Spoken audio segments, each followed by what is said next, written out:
Tribuners, balik lagi di Tribun Topik. Kali ini ditemenin sama Elin. Seperti biasa nih, di Tribun Topik kita bakal ngobrolin topik-topik yang menarik. Nah, spesial banget hari ini, menjelang Hari Pers Nasional tahun 2022, Elin udah ditemenin sama Ketua PWI Jawa Tengah. Halo Bapak, selamat pagi. Pagi, Elin. Oke, jadi Tribuners, sekarang ini Elin di sebelahnya ada Bapak Amir Mahmud NS. Beliau adalah Ketua Persatuan Wartawan Indonesia untuk Provinsi Jawa Tengah. Baik Pak, kabarnya gimana Pak? Baik, sehat. Alhamdulillah. Mungkin maskernya dibuka dulu nih Pak Tribuners biar gak asing nanti. Ya, tampan kan Tribuners Ketua PWI kita.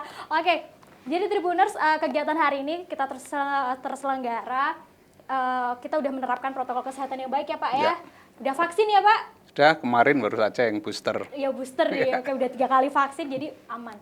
Oke Pak, menjelang Hari Pers nanti nih, tanggal 9 Februari ya Pak ya. Apa kabar pers Indonesia hari ini Pak, terutama di Jawa Tengah? Gimana sih kabarnya? Saya kira fine-fine saja ya, artinya happy.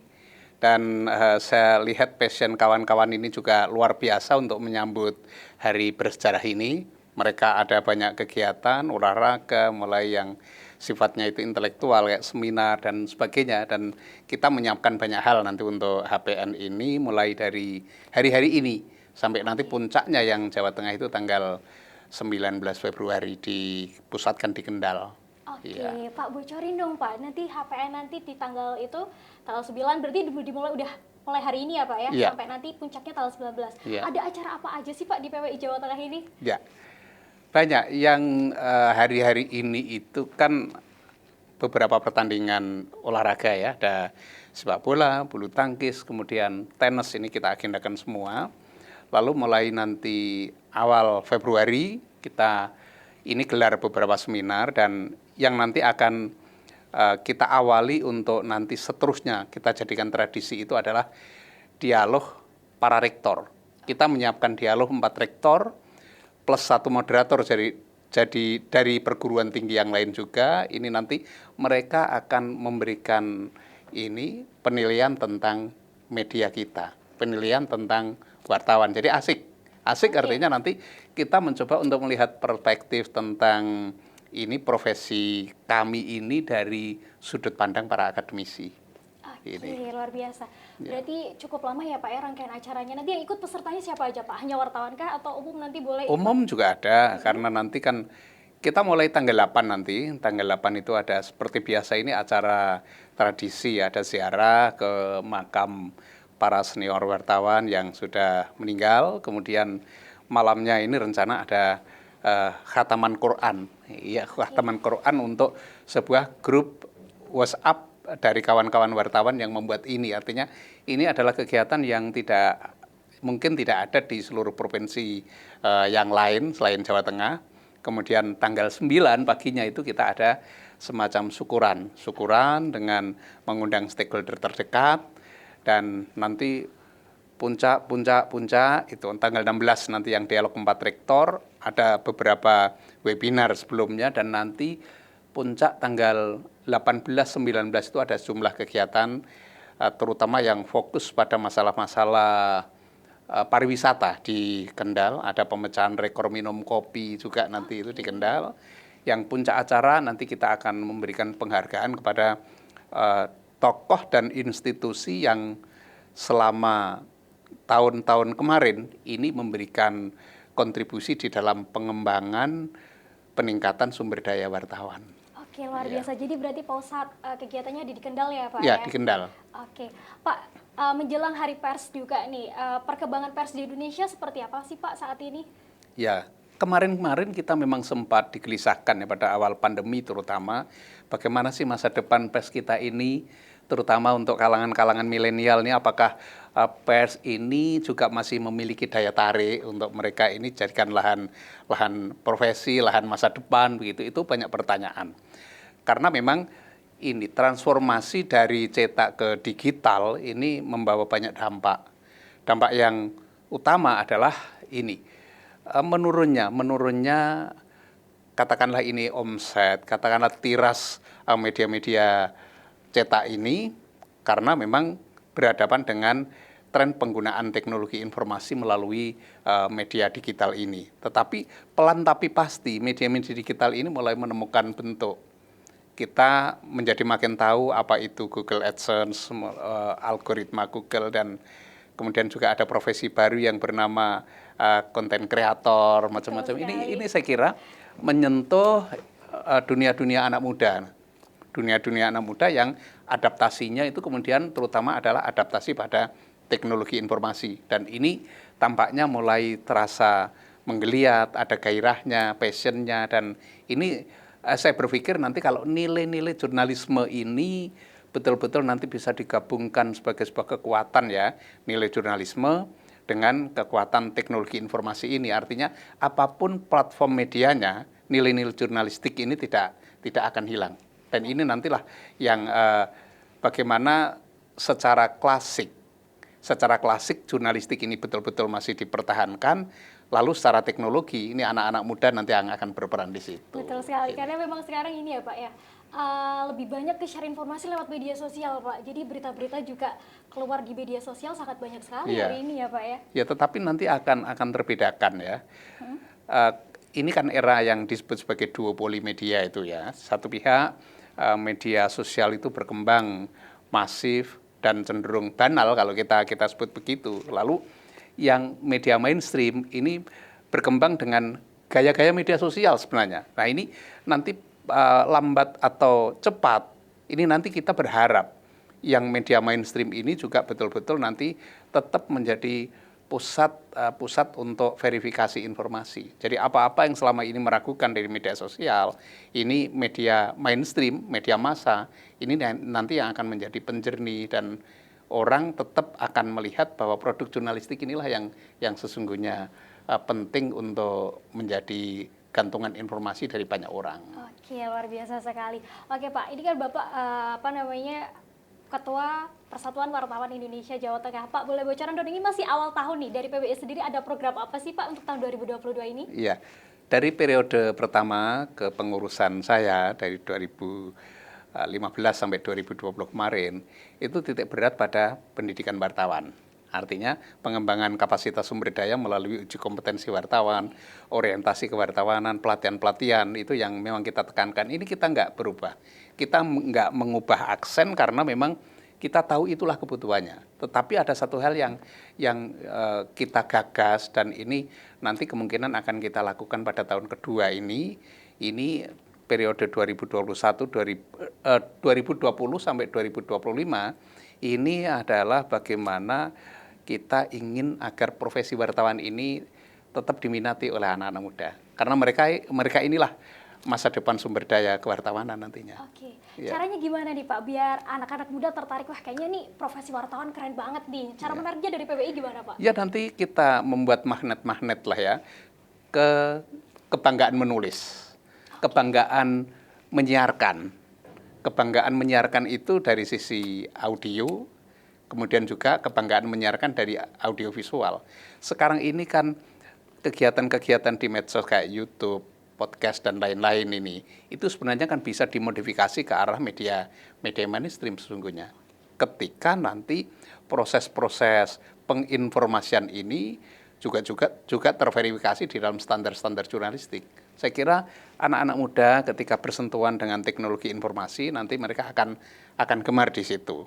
Dan ketika nanti ada harapan yang menjanjikan bahwa profesi ini bukan profesi yang tanpa masa depan, artinya secara kesejahteraan ini memiliki harapan, itu nanti pasti ini fresh graduate itu akan berpikir untuk memasuki profesi ini. Saya sempat khawatir waktu pandemi kemarin, tapi ternyata perkembangan ini saya lihat ada hal-hal yang saya kira memberi harapan gitu. Iya, luar biasa. Tadi sempat nyebut ada uji kompetensi wartawan ya Pak ya. Mungkin Tribuners ada yang pengen tahu nih Pak, caranya seperti apa sih Pak? Ada tahapan-tahapan apa aja di UKW itu Pak? Ya, UKW ini kan diselenggarakan mulai tahun 2012 dan ini semakin berkembang.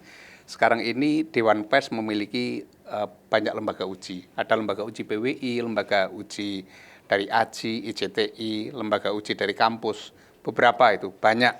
Dan ini bagusnya adalah wartawan itu yang memang betul-betul kita menekuni profesi itu diminta untuk merekonstruksi pekerjaan sehari-harinya, merekonstruksi untuk membuktikan bahwa ini kamu punya kompetensi. Dan bagusnya sekarang ini sesuai dengan tantangan, keadaan dan kecenderungan-kecenderungan, UKW ini meliputi dua sisi. Sisi yang pertama adalah kompetensi teknis, sisi yang kedua adalah kompetensi etis, etika. Itu yang diujikan. Misalnya untuk level muda itu ada 10 soal, salah satu soal, dan ini soal dengan durasi waktu paling panjang itu adalah soal tentang hukum pers dan kode etik jurnalistik. Demikian juga untuk level madya, level utama ini. Yang bagi yang kita memang anggota-anggota kita dorong untuk ikut. Dengan persyaratan-persyaratan mereka harus dari media yang punya badan hukum, kemudian juga sudah menjalani profesi kewartawanan paling tidak 2 tahun, dan ini nanti kami akan menyiapkan. Ada PWI Jateng ini punya lembaga yang namanya Pra-UKW, dan ini kita bukan membocorkan soal-soal UKW, bukan itu, tetapi membekali agar mereka pada saat pelaksanaan UKW ini tahu, tidak terkaget-kaget, oh ini seperti ini yang diujikan. Oke, biasanya ujiannya berapa tahun sekali, Pak? Atau mungkin berapa periodenya berapa bulan sekali adakan ujian itu, Pak? Tidak pasti karena kita bekerja sama dengan lembaga-lembaga, kita bekerja sama dengan BUMN juga. Jadi yang tahun kemarin kita bisa 5 kali menyelenggarakan, tahun ini rencana yang sudah ada itu 3 kali. Nanti bulan Maret kita bekerja sama dengan Semen Rembang, nanti diselenggarakan di Kabupaten Magelang. Lalu bulan April insya Allah nanti dengan Diskominfo Jawa Tengah, dan dalam rentang tahun berikutnya itu satu yang pasti kita sudah mendapat slot 24 peserta untuk UKW Dewan Pers. Yang lain-lain biasanya teman-teman punya kreativitas untuk ini menggalang dengan kelompok-kelompok bisnis dan pemerintahan ini yang nantinya akan memperbanyak forum UKW kita ini. Pak, milenial banyak yang ikut gak nih, Pak? Banyak sekali. Apakah didominasi teman-teman milenial kah atau malah sebenarnya enggak nih? Sebenarnya imbang lah ya, artinya itu kan ada tiga level ya, level muda, level madya, level utama. Kalau madya dan utama ini biasanya kawan-kawan yang sudah punya pengalaman di redaksi, pengambil keputusan di newsroom, sehingga yang muda ini yang berkemungkinan banyak diikuti oleh para milenial ini. Dan saya mengajak kawan-kawan milenial ini untuk Tribuners ya, Oke. Nanti yang tertarik silahkan menanyakan itu ke kantor PWI Jateng. Kami open soal itu. Oke, atau bisa dihubungi lewat media sosialnya, ada nggak Pak lewat PWI Jateng ini? Ada, saya nggak hafal tapi ada, bisa. Ada, ya. Nanti kita cantumin ya Pak ya. Ya. Oke, berarti antusiasme dari teman-teman yang milenial juga banyak ya Pak ya di UKW ini? Iya, banyak. Bisa dibilang berarti akhir-akhir ini teman-teman... Yang penting mereka sudah bermedia ya, artinya sudah tergabung di sebuah media, bekerja paling tidak 2 tahun, ada praktek jurnalistik, itu bisa ikut UKW. Dan nanti tahap selanjutnya kalau sudah punya kompetensi itu ibaratnya tinggal mendaftar dan siap-siap untuk menjadi anggota PWI Jawa Tengah. Gitu. Oke. Ya. Harus lulusan S1 gak sih Pak? Atau sebenarnya SMA aja cukup, yang penting udah jalanin kegiatan jurnalistik? S1 memang. Harus S1 ya. Nih buat Tribuners yang mungkin udah berkecimpung di dunia jurnalistik ya, bisa banget nanti bisa tanya-tanya ke kantor PWI. Alamatnya di mana Pak kantor PWI Pak?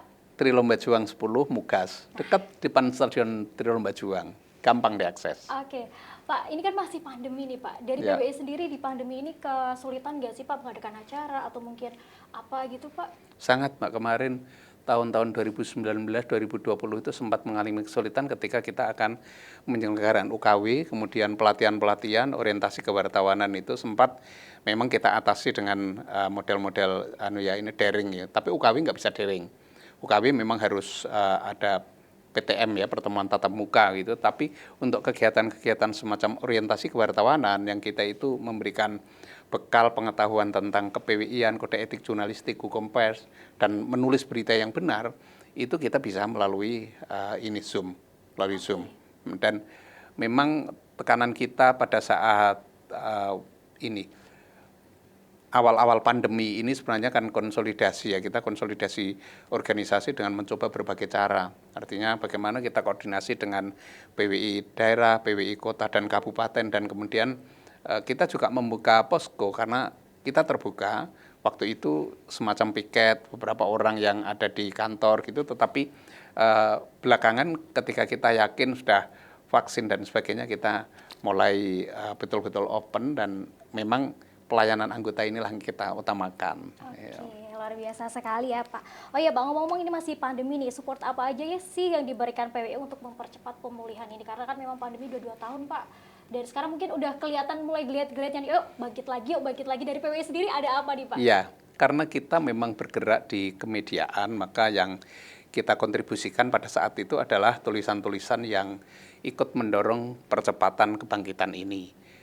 Saya sendiri menulis buku pada saat itu yang saya atasnamakan mewakili PWI, judulnya Media, Narasi Kepemimpinan dan Normal Baru. Itu kita mendorong, ayolah kawan-kawan media ini, kawan-kawan wartawan, kita menyajikan berita-berita dengan narasi-narasi yang positif, kita sampaikan berita dengan gaya-gaya yang menginspirasi, memberikan pengetahuan, bimbingan gitu kepada masyarakat, yang kemudian itu berpuncak pada kalau nggak salah bulan Agustus atau Juli atau Agustus yang lalu kita mengadakan seruan bersama dengan MUI Jawa Tengah.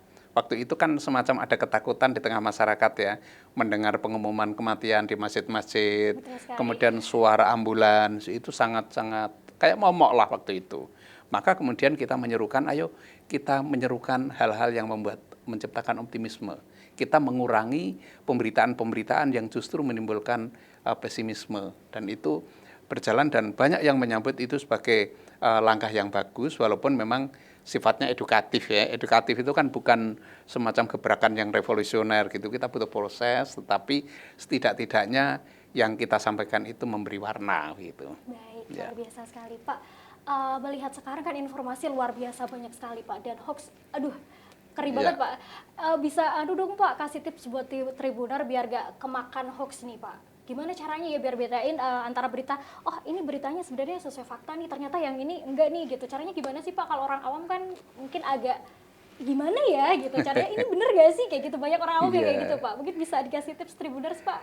Ya, saya memang menyenangi masalah literasi digital itu dari seluruh segmen usia ya, mulai dari SD, SMP, SMA, perguruan tinggi dan masyarakat umum. Artinya ketika kita bicara tentang literasi digital ini, itu adalah sebentuk literasi yang tidak boleh berhenti, tidak boleh parsial. Harus terus-menerus dilakukan karena modus hoax, modus berita-berita yang kurang verifikasi, itu sejatinya tidak akan pernah berhenti. Nanti akan selalu ada. Ini kalau tidak dihadapi dengan ini tidak dihadapi dengan literasi yang terus-menerus, ini akan susah. Nah, hoax ini adalah penyakit yang dari sejak mungkin zaman nenek moyang itu sebenarnya sudah ada, berkembang, dan ini kemudian ditopang oleh teknologi informasi. Itu yang sekarang kita susah membedakan, oh percaya nggak berita ini ya, saya nggak percaya, tapi jangan-jangan ini benar. Nah, itu Pak. Kemudian ini berita ini hoax nggak ya? Enggak, saya nggak percaya. Nah, jangan-jangan benar, jangan-jangan salah, memang salah, kita percaya gitu. Nah, dari sudut pandang semacam itu, menurut saya sesungguhnya hal yang paling penting untuk dilakukan oleh semua kalangan ini adalah makin berhati-hati. Makin berhati-hati, baik sebagai kita pemosting maupun kita menerima postingan. Kalau sebagai pemosting kita tidak memperhitungkan akibat yang kira-kira muncul untuk masyarakat ketika kita menyampaikan sesuatu, artinya kita berkontribusi untuk terciptanya ketidakjelasan. Nah, ketika kita menerima juga sama. Kalau menerima dan kemudian begitu saja kita telan, kita kunyah, dan rata-rata itu umumnya biasanya menerima, dikunyah, kita terima, dikirim lagi ke yang lain. Kurangi yang semacam itu, karena sebenarnya kita punya media-media yang kredibilitasnya itu jelas ya. Ada sejumlah media yang pasti saya yakini tidak akan dengan intensi tertentu menyampaikan hoax. Ya pakai itu aja, jangan pakai yang media-media yang nggak jelas. Saya bukan mengamanyakan punyanya teman ini tidak jelas, yang ini jelas, bukan. Tetapi kita sudah bisa menilai sendirilah. Bagaimana misalnya media A ini seperti ini kualifikasinya, perusahaan medianya bagaimana. Itu kalau kita berpedoman pada yang jelas-jelas seperti itu saya yakin setidak-tidaknya meminimalkan kemungkinan-kemungkinan kita terpeleset. Berarti intinya ini ya Pak ya, kalau misalkan pengen nyari informasi harus cari media yang jelas, sumbernya yang Iya, jelas gitu betul. ya. Penting sekali Betul. Tribuners. Jadi buat Tribuners nih kalau misalkan nyari informasi pastikan sumbernya jelas ya Iya. Pak ya. Baik Pak, kemudian nih Pak, ini masih awal tahun dari PWI, ada harapan apa sih Pak di tahun 2022 ini karena pandemi udah 2 tahun lebih ya. Iya. Ada harapan apa sih dari PWI Pak? Ya, saya harapkan kebangkitan bangsa ini secara keseluruhan. Dan wartawan ini harus mau berada di depan. Karena begini, fungsi menginspirasi itu kadang-kadang dilupakan ketika kawan-kawan ini lebih mengutamakan masalah viralitas. Viralitas, kemudian clickbait, dan seterusnya. Nah ini maka seruan akhir tahun PWI Provinsi Jawa Tengah kemarin itu jelas. Kami mengajak untuk meningkatkan kearifan di dalam baik ketika kita memposting maupun menerima. Artinya dengan kearifan itu kita bisa mengurangi semangat-semangat yang sesungguhnya tidak berpihak pada edukasi publik. Gitu. Baik, kemudian pesan buat ini Pak, buat teman-teman media pers nih semuanya. Karena mau hari Hari Pers Nasional Iya. tanggal 9 Februari nanti, mungkin bisa disampaikan Pak pesannya ke teman-teman media semuanya. Ya, kita sudah mengarungi profesi ini, baik yang baru maupun yang sudah dan sudah sangat senior, maka cintai profesi ini betul-betul dengan rasa, dengan hati. Dengan mencintai profesi ini saya kira semangat untuk mengembangkan, menjaga, merawat itu akan ada pada kita semua. Jangan sampai profesi ini justru menjadi ajang petualangan dari orang-orang yang sebenarnya tidak punya hak untuk menjadi wartawan. Cintai profesimu. Ya. Baik Bapak, terima kasih banyak atas waktunya. Senang sekali Bapak mampir ke Tribun. Kapan-kapan Ya. boleh mampir lagi Pak, Ya. ngobrol lagi. Siap. Suatu kehormatan banget nih bisa ketemu PWI, Ketua PWI Jawa Tengah, Tribuners. Terima kasih sekali lagi, selalu sehat Pak. Ya. Sukses selalu. Ya, terima kasih. Baik, dan Tribuners itu tadi perbincangan kita sama Ketua PWI Jawa Tengah. Terima kasih buat teman-teman yang udah menyaksikan Tribun Topik kali ini. Sampai jumpa di Tribun Topik lainnya. Sampai jumpa.